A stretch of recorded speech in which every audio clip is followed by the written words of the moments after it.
Good evening, everybody. You are most welcome to another exciting review of How to Win Friends and Influence People by Dale Carnegie.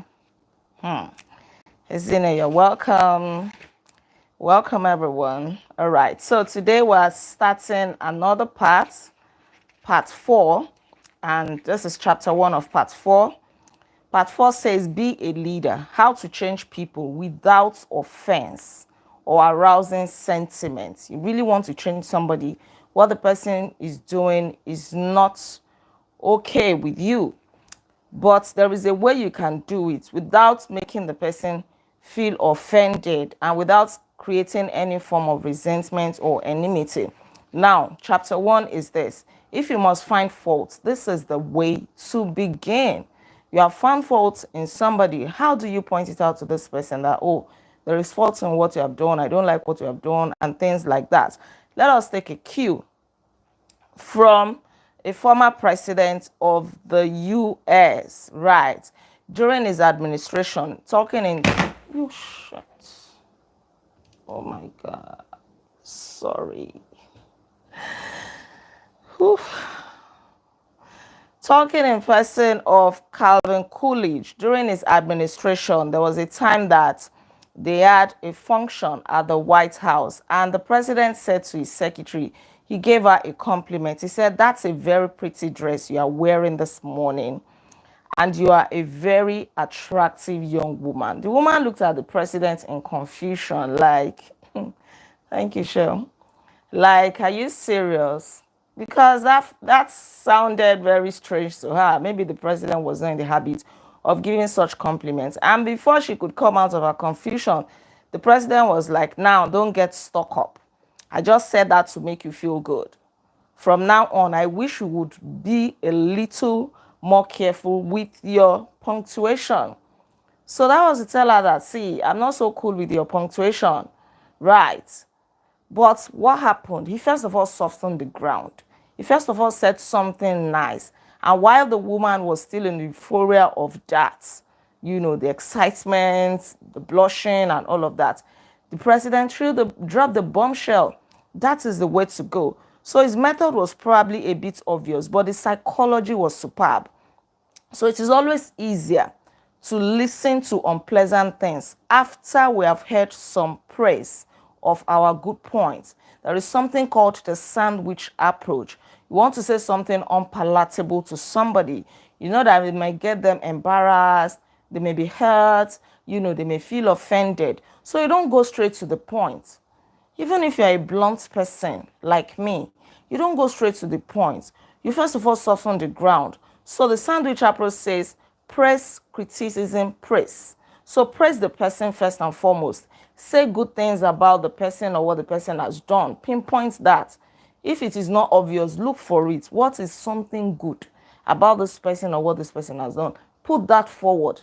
And then now come out with your criticism. Oh, I wish I had done this better. Even your criticism, you are not going to lambast the person and make them feel less of a human, right? You have to look for the best way to say it. Oh, I wish I had done this better. You know, this is not right. I just wish that, you know, you were more careful and all of that. Next time, please pay attention to this constructive criticism, right? You drop that criticism and then you end the conversation with praise. Actually, so something like this. Hi, Mr. John, how are you doing today? I actually love your shirt. Although in your presentation today, I felt like your slides were too many. People were sleeping, right? So the speech felt a bit boring. Maybe next time, just find a way to make it more interesting and more engaging to carry people along. Anyways, good job there. I actually like your tone. I love the examples that you gave. That's it. Mr. John will not take it so personally. He will not feel bad because you have pointed out some good things about him and his presentation, right? And there are so many people that use this principle. Just like when you go to a barber, the barber will first of all do what? Lather your head before he starts shaving. Especially if you want to barb everything, you want to barb skin, and they know that, oh, it may be painful. Or maybe when you want to go for a surgery, it's a very painful thing to go through. What happens?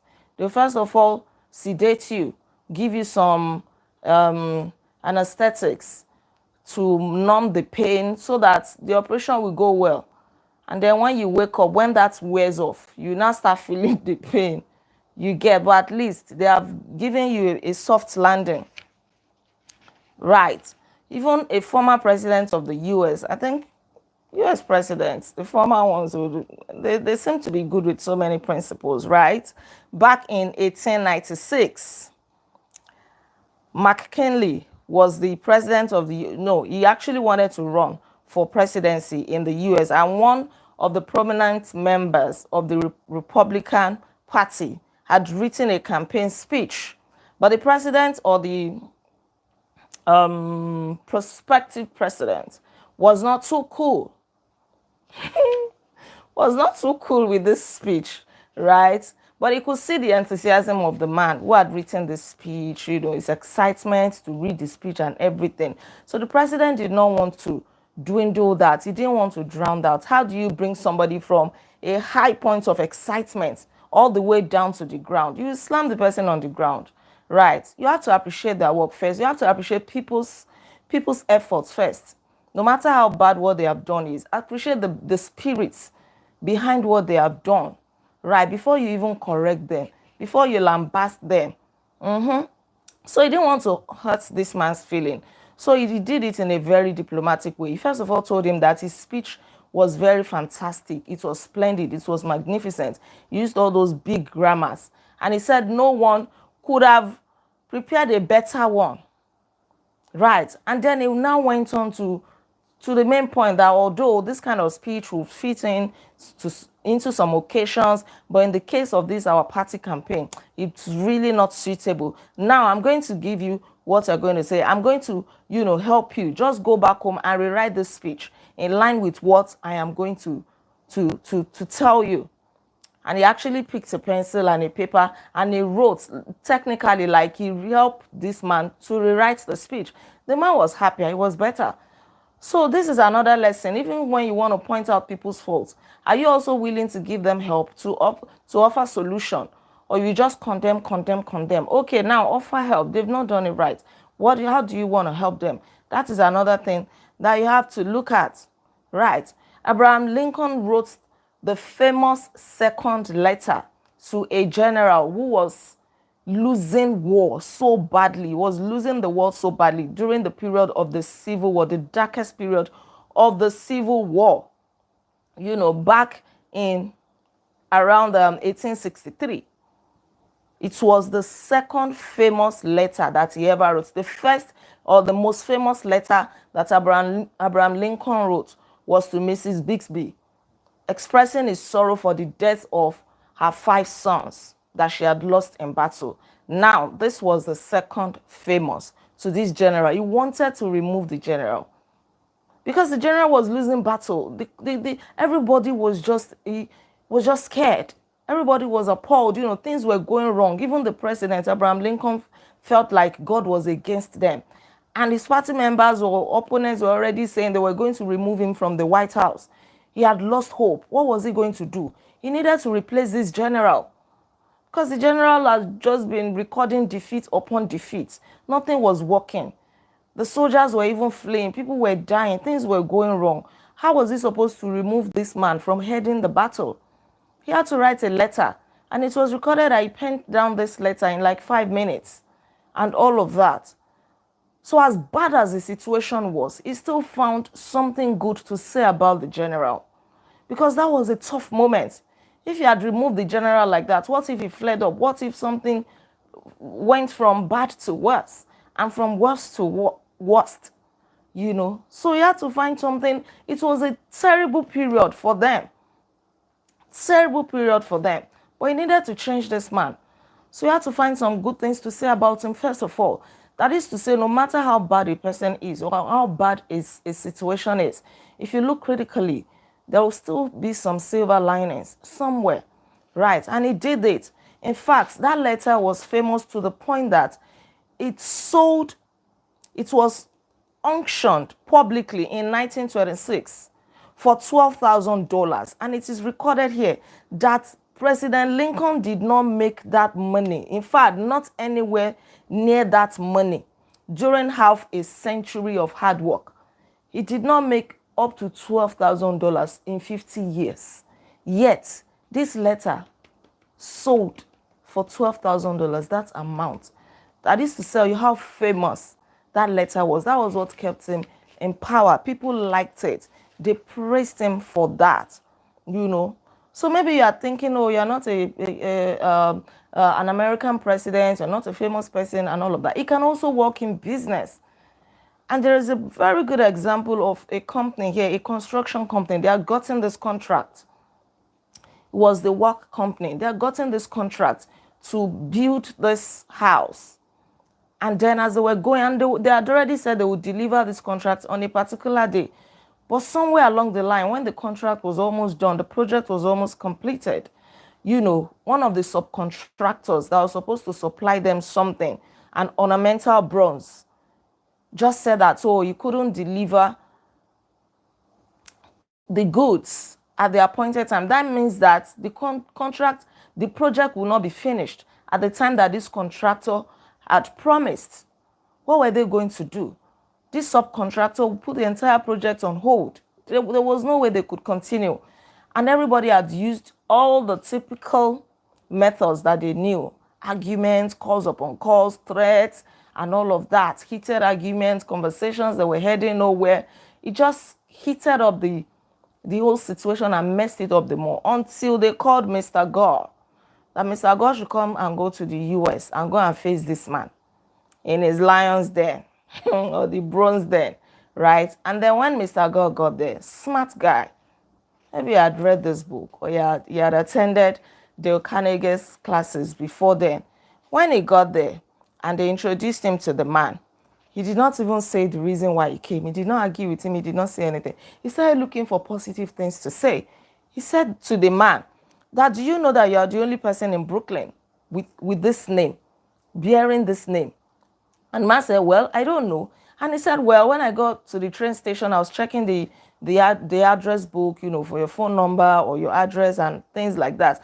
And I noticed that you are the only one bearing this name in the entire book. And the man was like, well, that became a proud moment for him. Well, it's actually not a very common name. And he started telling stories about how his ancestors came to New York 200 years before then. So he became proud. And this guy also started pointing out all the great jobs that they were doing, the machines. And this man was proud to say, oh, I invented these machines myself. Mr. God he saw very beautiful things, positive things that he could say about them. Compliment upon compliment. And when they were almost done, this guy invited him for lunch. You know, and as they were having lunch, or was it after lunch, this subcontractor said to him that I actually know the reason why you're here, even though Mr. Gore had not mentioned it. I actually know the reason why you're here, you know, and I did not expect that our meeting would be so enjoyable. I'm sure I was prepared to fight. They sent somebody to come and fight me, but he was disappointed. He didn't know that Mr. Gore was so smart. He didn't know their meeting would be so enjoyable, right? And then without Mr. Gore saying anything, no argument, he had not even mentioned the reason why he came. The man told him, you can go back to Philadelphia with my promise that your material will be fabricated and shipped, even if other orders have to be delayed. That's what we're talking about. He made him proud. So Mr. Gore got everything that he wanted without even asking for it. How I wish that we can all apply this. It works, really. You can try it.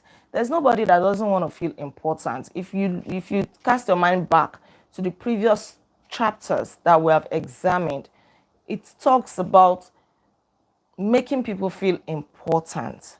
I think that is the baseline of all these reviews, making people feel important. How can you make them feel important?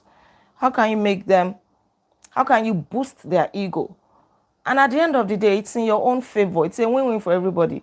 They feel important and you get what you want, right? And truly, the materials arrived on time and the building was completed on the day that the completion of the contract was specified. If he had gone there to fight, he may not have gotten what he wanted, and he would have created offense, resentment, enmity To what end? The last story is a story of a young lady who was hired by this company, and then she couldn't balance her sheet at the end of the day. Even though she was pleasant with customers, she had very good relationship with them, she was fast during the day. But at the end of business, when it was time to balance the sheet, she was very slow. She didn't know what to do. So the other tellers were like, fire her, let her go. But no, the head of the company, you know, the manager, the branch manager, said, no, we're not going to fire her. So he went to her on this particular day. In fact, she had been watching her during the day, and she saw that she was pleasant with customers. She did her job very well. It was just that she was having difficulty to balance up at the end of business. And after everything, this lady went to her, the branch manager, and said and praised her for the things that she did right, for her pleasantness towards the customers, for being friendly, to customers, for doing her job very well, for being fast, for being quick, all the positive things that she did. And she now explained to her how to balance her sheets at the end of the day, how to reconcile accounts and everything. So because this lady saw that manager had confidence in her, that was the last time she had problems. From then on, she started doing her work pleasantly. That is it. So everybody has a tendency to do better, right? To give you what you want, to make your business go well. If only you can apply this principle. Don't really find fault. Even if you have any fault to point out, make sure that you balance it. Praise them first, right? Before you criticize. And even your criticism should not be too harsh. The very first chapter of this book says, nobody likes to be criticized. Remember that. So no matter how bad the situation is, find a better way to say, be diplomatic. You may be blunt, but diplomatic. All right, thank you so much. Beginning with praise is like the dentist who begins his work with Novocaine. You deaden the pain, you numb, the pain area. The patient still gets a drilling, but the Novocaine is painkiller. This is the method that any leader should use. So principle 1 of part 4 says, begin with praise and honest appreciation. Thank you so much for joining me on this review tonight. Please don't forget to like this video, share your comments with me, and please subscribe to this channel in case you are yet to subscribe. I remain Olaide Agbaje, also known as First Lady, and on this channel, I inspire you to live intentionally. I'll come your way again tomorrow by God's grace. Until then, be intentional. Bye. Welcome, everybody. Yes, we're moving forward. Welcome, everybody. Thank you.